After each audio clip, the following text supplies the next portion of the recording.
Good evening, everyone. I'm Nathan, here with my wonderful wife, Laura. Hello. And we're here to take a quick look at the Babysitters Club board game by Milton Bradley. We're not going to play it because it kind of plays better with 3 or 4 people. Yeah, so theoretically you can play with 2 people, but it's not optimal. No. So yeah, 2 to 4 players, and this was from 1989, so kind of before my board gaming time. Yeah, it was the year I was born, so it's a bit before mine too. Yeah.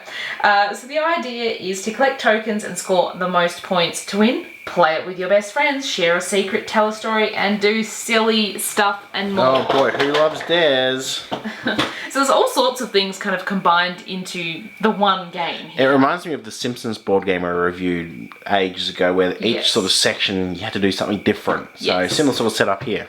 Yeah, so there's a quick look at the back. There's a couple of like, do you know tidbits. There is trivia in the game. Specifically about the Babysitters Club. Babysitters Club books, yes. Yeah, I know. Funny about that.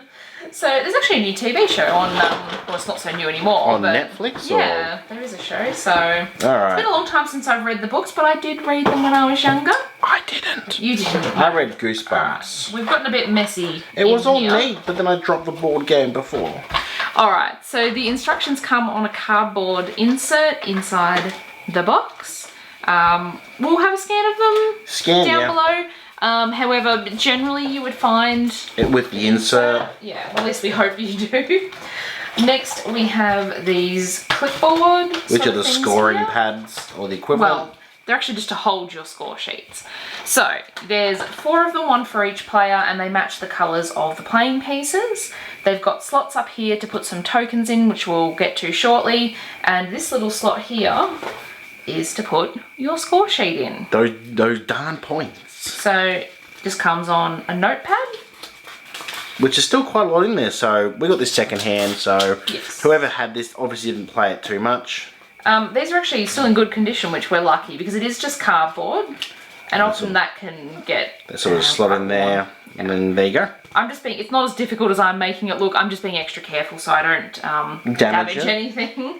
So you pop them in there. Every player has one of these. You need to get your own like pen or pencil as well, obviously, to score. So the idea is to get the highest score possible by the end of the game, hence the score sheet. But to end the game, someone has to get all 3 scoring tokens. Yes, so you need to get in these 4 different categories, 100 points in one, to then get a token that matches it. So do you want to grab, so we have a little token with kind of a silhouette there that corresponds to this column. So we'll tell you how to get points in a minute, but if I had 100 in this one, I get this token and it then slots in here. And like you say, I got all the trivia, at least 100 points in trivia, I'd get that one. Yep. And then the last one, which is the, I can't remember, what's the category, the pink? The purple. The purple, sorry. It's questions, but not trivia questions. We'll get to that in a moment. Weird. So basically, once someone gets these 3 tokens, the game stops, and then everyone adds up their points. It's possible for other people to win, even if they don't have all these 3 tokens, just by points alone. Yes. So you get points by doing things on the cards over here. How do you know which card to take? Oh boy. Let's get the board. So, this is the board. It's kind of an unusual one. It's quite flimsy compared to your average and it's a very board weird, game. odd shape. It's not square. Yes. It doesn't fold. It's not one of those sort. It's got the logo on the back. Now, what you do is you start in whichever corner corresponds to your playing piece's your colour. Pastel colour. You then just move clockwise around the board, and depending on which space you land on, the image on them corresponds with the decks of cards over here. So you roll 2 dice. One, which is a standard movement dice, and this one determines which question on the card you have to answer when you land on certain spaces. Yes. You might also notice here we have some your choice spaces. It means you can pick from whichever deck of cards you would prefer. So maybe in this column you're at 90, so you know you want points for that one. Or if you're not very good at, say, trivia, or you don't want to do a dare, you'd avoid that. Yeah. Yes. So, if we bring these... Before we put that there, I'm just going to take out this sheet, which we'll discuss in a minute, yes. So we have 4 different decks of cards here. There's quite a lot of cards in each deck. So we start with the Gold ones. Oh, yes, please. I say quite a lot. I mean, they're small, but then there's 4 different... Now, if I recall, these are about babysitting situations and what you should do if you find yourself in them. Yes. So each player, they vote on the originality of your answer and the creativity. All right, so say it was Nathan's turn. And I flip it over. He would take one of these cards and maybe he rolled A. So basically the question that would be posed to me would be, the kids you're babysitting say they can't go to bed because there's a ghost upstairs. What do you do? So Nathan would then have to come up with an answer for that. Maybe you're going to call the Ghostbusters, for example. I'd just say, well, that's one less kid I need to look after until tomorrow morning. Okay, so every single other player in the game, whether you're in a 2-player, 3 or 4-player game, you all have some scoring tokens. There's 0, 10, 20, and there's a 30. So after Nathan gives his answer of who cares, basically, Pretty is much what you've just said, everyone secretly selects one of their voting counters depending on how they think he went. So the idea with this category is what's more creative. Yeah. So you're right, you know, yours wasn't very creative. So I might get a 10 or a 0 or something, whatever. Yeah. So then after everyone's voted, I then write that down on my little score pad here under the category, which is this one. Yep. Then the play goes to the next person. Yes. So you can get quite a lot. Say you're playing a 4-player game, they might all think your answer is fantastic. And you might get a token straight away. You could get 90 points. Well, not straight away. Not straight away. 3 other players is only 90. Sorry. But you might, on the other hand, get like 10 and might have to do quite a lot Now, to get this up. is another reason playing 2 plays might not be as fantastic because... When you only have one player voting, it's like, nah, I don't want you to win. I'll just give you a 0. Yeah, you know. it's using the honour system. Exactly. What other ones do we have here? Yeah, so there's some really funny ones in here. What do you do when you're babysitting and a hot air balloon lands in the backyard? We've all had that happen before. See ya, suckers. Oh gosh. So every card has 3. What would you do if you were babysitting and a famous rock star knocked at the front door? See ya, suckers. Oh, we've got a Oh, a mixed one. Get out of here. wrong one. All right, yeah. So there's just all different weird scenarios. Some of them sound more likely that maybe they could happen in real life, but the majority of them are weird. Yeah, well, it's encouraging more unique and original answers. Yes, exactly. So let's move on because there's quite a few more. Let's grab our purple cards here. These ones are not trivia, but you do have to answer questions. Let's give an example. So again, it would depend on what you rolled. Say again, you rolled A.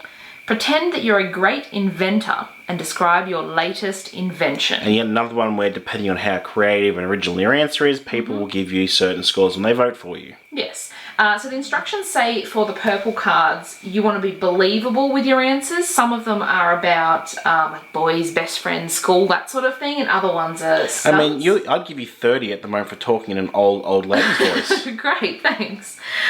So some of them are like that where you need to kind of get rated on can you do a little stunt or dare.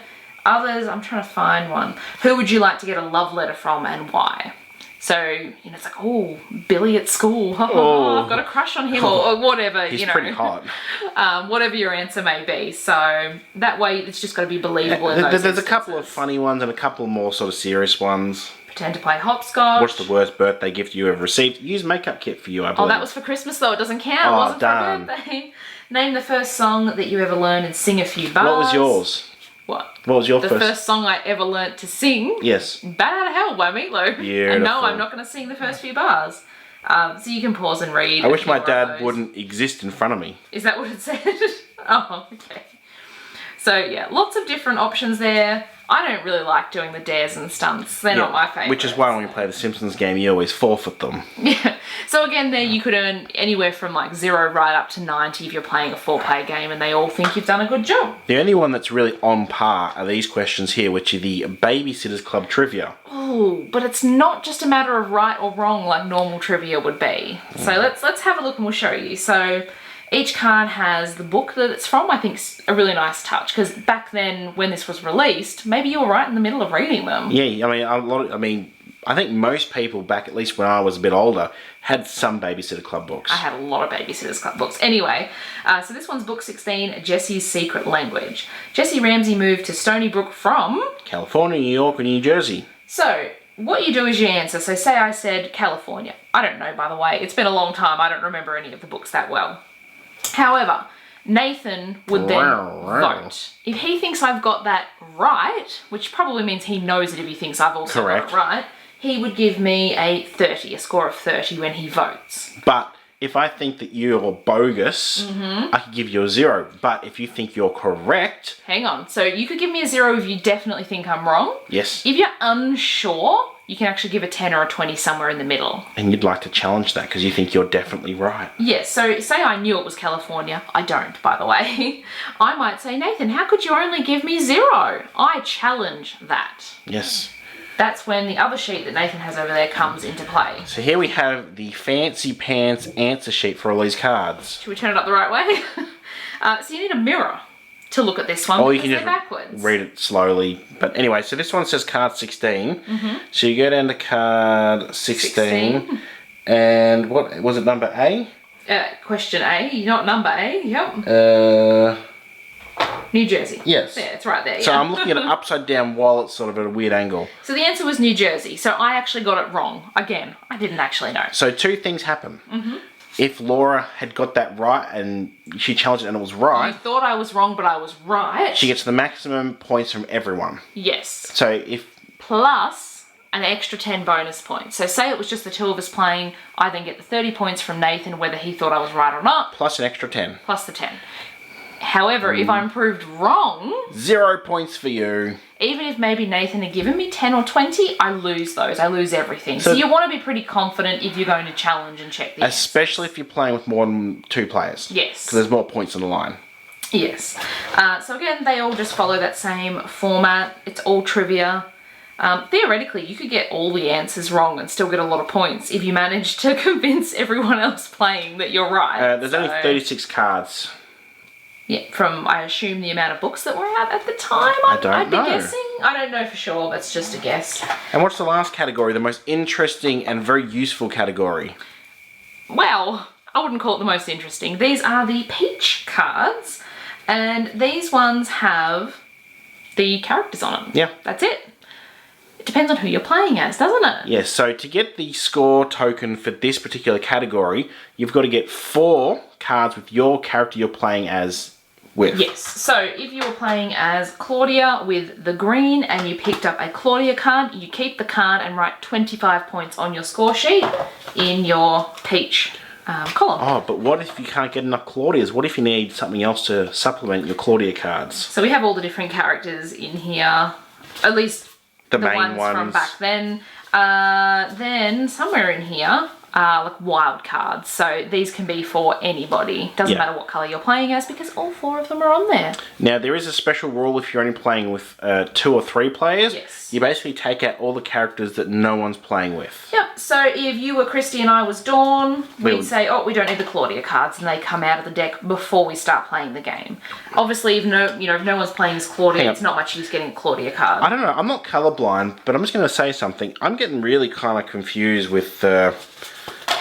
So there's the 2 characters, and there's the 2 character pawns. They're looking very similar. I mean, I know they've got the picture there, but gee, that's pretty close. It is indeed. So I think that's most of it. The only other thing is if you are the first person to get the 3 tokens, as we mentioned, that completely ends the game. You get a bonus. You do. It's 30 points. Yes, 30 bonus points if you were the first one to get all 3 tokens.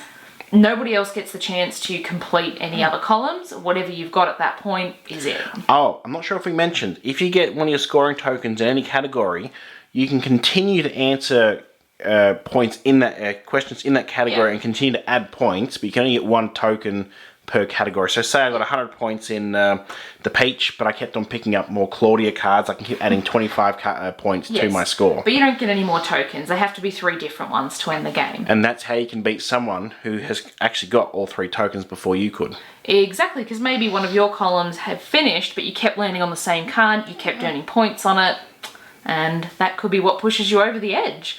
You then just add up all of your scores in every column along with, I should say, any bonus points that you might have, and you're the winner if you're the highest. Now, unfortunately... It sounds more complicated than it is. It's when really you actually not. Get into play. You roll, you pick up a card, you answer it, or do whatever it says, and you keep going until you got enough points in each column. Exactly.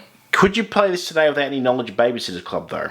Not so much. Not with the trivia cards. With the other 3 categories, they're more about doing things or, answering what you do in a certain scenario. So you don't really need to. No, they're sort of timeless. They can be answered then or now. Yes. The Babysitter Club trivia, unfortunately, I think, unless you've actually read the books back in the day, or have read them more recently. But then again, anyone else you're playing with in this day and age probably also hasn't read them, so it's a 50-50 chance anyone's going to get the... Yeah, so we have actually played this as a 2-player game. I have read the books, and I still couldn't remember any of them. It's only been like 30 years or something. Oh, not Jeez. that long. I didn't read them when I was 3, so... anyway, it's not a bad little thing if you're a fan and you maybe want it as a collector's thing, or if you've gone back and read the books with some friends or something like that. I think it would be a lot of fun. But yeah, the trivia aspect makes it difficult if you aren't in that category. And you definitely want to play with more than 2 players, is our... For the voting, yes. Definitely. If you enjoyed watching this video, give us a thumbs up. Let us know in the comments section down below if you read the Babysitters Club's books back when they came out, or maybe you've read them more recently, or maybe your only knowledge of it is the Netflix show. Yeah, the new one that came out sort of last year? I think so. Yeah. Hit that subscribe button and check back soon. We have videos every single Tuesday. Sounds good. Thanks for watching. Bye-bye.